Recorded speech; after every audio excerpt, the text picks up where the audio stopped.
Hey everyone. So today I want to talk about procrastination because I do it and you probably do it. What I learned is to accept my procrastination and work with it. So the way this came about was that I heard a panel discussion among the participants was the writer Heidi Julavitz. And what she said was, once I accepted the rhythm of my procrastination, I was fine. This changed my life. And what I've done is to work on accepting the rhythm of my procrastination and try to build a little bit of structure around it.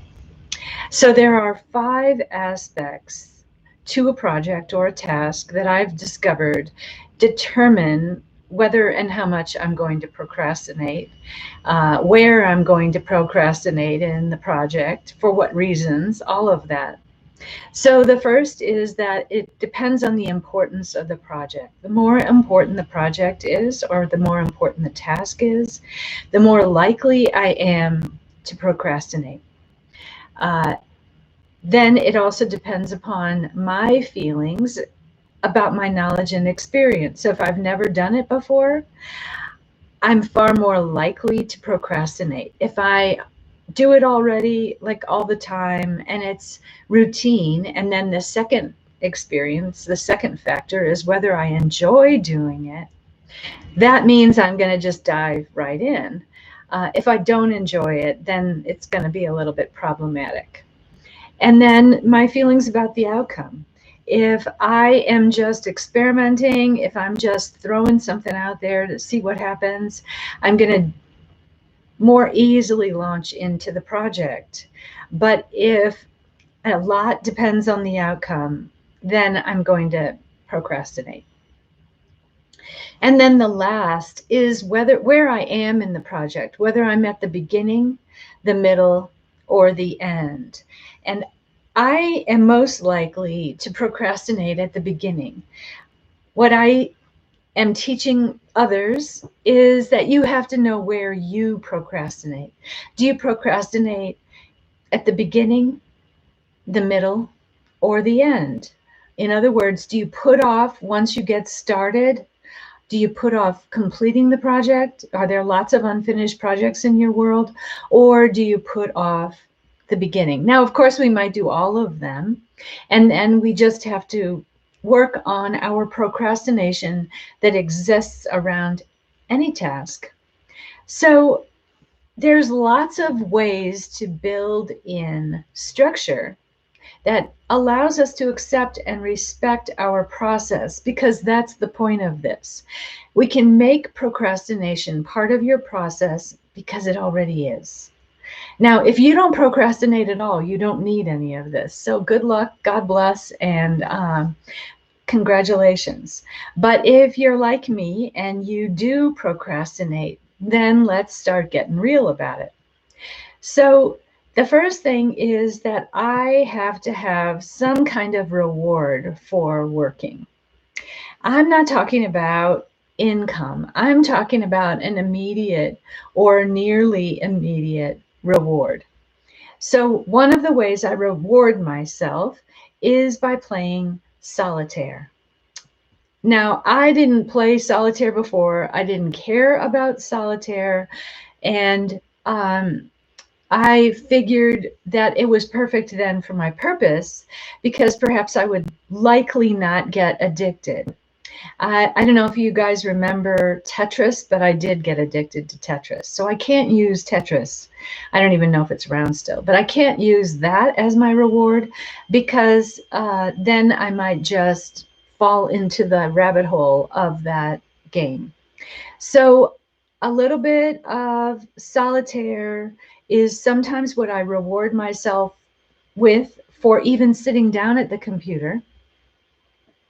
I reward myself with it when I complete a task.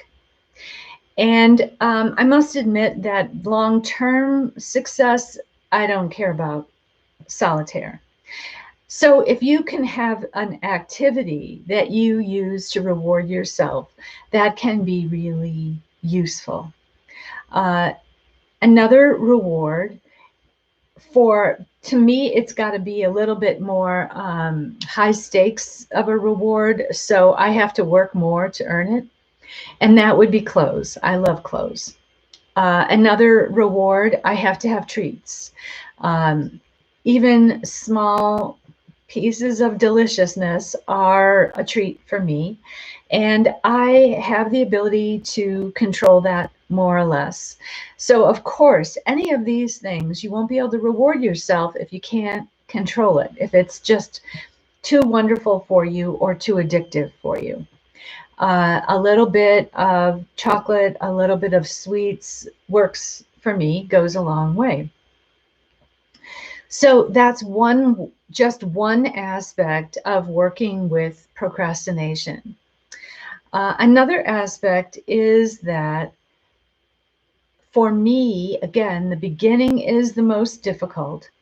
And when I face beginning a really challenging project, I am going to get all kinds of other tasks done as I procrastinate. And so it's really high value for me to procrastinate. Now, I'm not going to procrastinate binge watching a series. I don't have that problem. So you're going to have to, again, you have to choose your evils here. But what I will do is get lots and lots of other projects done. Projects I've walked past 100 times suddenly take on great importance when I am going to do something that itself is very important. And I've learned to make use of that. I clean out closets. I handle files that I haven't taken care of for a while. I apply for speaking gigs. I do all kinds of wonderful things when I procrastinate that way. Usually for me, once I start the project and I did my procrastination, then I am less likely to procrastinate for the whole rest of the project if I enjoy it. So for instance, I have written 3 novels and 1.5 screenplays. And those writing projects, it took me, what I do, let's back up about this beginning thing. What I do is I set aside a whole day to start one of those projects. And I will likely not start until the last 15 minutes of, let's say, 8 hours that I have set aside. I let myself do that. And that is an incredibly useful, productive day. And once I start, boy, I will be there the next morning writing. That's me.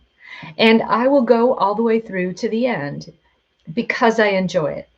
Now, for another kind of project, I may start much more easily. I may procrastinate during the project.